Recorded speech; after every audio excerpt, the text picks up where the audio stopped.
Aujourd'hui, je voulais aborder avec vous un sujet qui est totalement d'actualité, comment survivre, voire même bien vivre les fêtes de famille avec vos enfants. Certainement que vous avez envie de bien passer les fêtes de famille avec vos enfants, de pouvoir profiter, d'être bien avec des adultes que vous voyez peut-être pas souvent, de discuter. Et pendant ce temps, vous voudriez que vos enfants jouent, s'amusent avec leurs cousins, potentiellement vous laissent tranquille aussi, et que tout le monde finalement passe un bon moment, profite de ce temps en famille.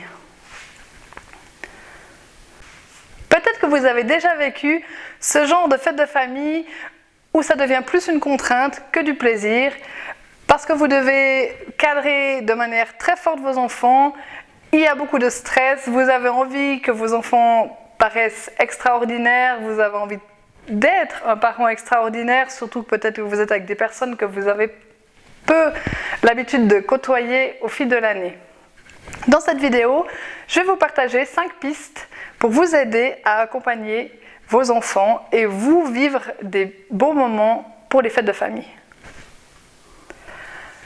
La première clé que j'ai envie de vous partager, c'est peut-être de vous écouter et d'aller vraiment dans les fêtes de famille qui vous font plaisir.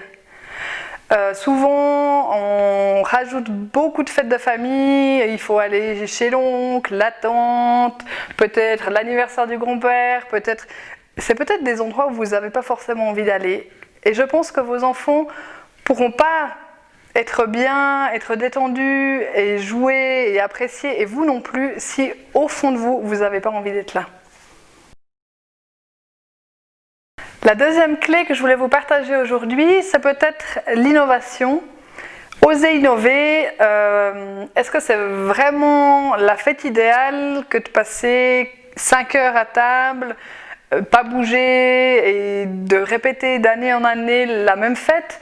Peut-être que cette année, vous auriez envie d'aller faire une activité en extérieur ou de trouver un autre lieu pour cette fête de Noël ou cette fête de Pâques. Et ça permettra à chacun de passer un bon moment, peut-être différent, et peut-être que ça permettra aussi de se découvrir différemment dans un cadre qui n'est pas celui d'habitude. La troisième clé que j'ai envie de vous proposer, c'est une clé qui va directement respecter en fait les besoins basiques, les besoins primaires de vos enfants et les vôtres. Ce serait de bouger. On a tendance des fois à se lever le matin, de préparer les enfants, de déjeuner, peut-être de prendre la voiture, d'aller dans un endroit, d'être à l'intérieur. Et au final, si vous calculez sur la journée, votre enfant, il n'aura pas assez bougé. Ce que je vous propose, c'est d'ajouter du mouvement dans l'organisation de vos journées. Par exemple, si vous avez 1 heure de transport, est-ce que vous arrivez à partir 45 minutes plus tôt, qui fait que quand vous arrivez là où vous allez faire la fête, vous aurez 45 minutes pour aller vous promener aux alentours avant d'entrer à l'intérieur. Ce qui fait que vos enfants, une fois qu'ils vont rentrer dans la maison ou là où vous avez rendez-vous, ils auront déjà eu leur quota de mouvement qui font qu'à l'intérieur, ils seront plus posés, ils joueront automatiquement mieux avec les enfants qui sont présents et du coup, ce sera plus agréable pour tout le monde. Ça permettra aussi à vos enfants, une fois qu'ils auront vidé ce trop-plein d'énergie, de laisser de la place pour accueillir ce qui va arriver, pour accueillir les nouvelles personnes qu'ils vont voir, pour accueillir les règles que vous allez leur donner. Et c'est forcément un moment où ça va être plus agréable pour tout le monde va mieux profiter. Comme 4e clé, je vous propose en premier de vous occuper de vos enfants, là où vous arrivez. Vos enfants, ils vont aller dans un lieu qu'ils ne connaissent pas, avec des personnes qu'ils voient peut-être peu. Si c'est des enfants qui ont entre 0 et 6 ans, ils vont peut-être être impressionnés. Donc en premier, occupez-vous de vos enfants. S'ils ont besoin d'être un moment vers vous, de se coller, de faire un câlin, peut-être de ne pas dire bonjour, ou peut-être juste dire bonjour avec la main, laissez-les faire ça, laissez-leur le temps de s'acclimater. Plus vous investissez au départ, plus vous donnez de l'énergie au début, et plus vous passerez un bon moment derrière. Vous pouvez aussi peut-être proposer un jeu au début, au moment où vous arrivez dans le lieu où vous allez, proposer de jouer un moment avec les enfants, de faire une activité avec eux. Ça permettra derrière, quand ils auront eu leur quota d'attention, ça leur permettra de mieux jouer avec les autres. Et là, vous aurez un moment où vous êtes entre adultes, où vous pouvez profiter d'un temps qui est différent. Ce que je vous propose aussi, c'est d'abolir peut-être les becs obligatoires. Vos enfants, s'ils ne connaissent pas les gens, c'est quelque chose de violent de faire des becs à quelqu'un qu'on ne connaît pas. Et je pense qu'on peut leur apprendre que dire bonjour c'est obligatoire, mais qu'il y a beaucoup de façons de dire bonjour. On peut avec la main, on peut dire bonjour peut-être avec le pied, peut-être qu'on peut faire un bec de loin, peut-être qu'on peut juste dire bonjour avec la voix, mais d'obliger votre enfant à faire un bec à quelqu'un qui voit une fois par année, c'est quelque chose de violent et de très intrusif.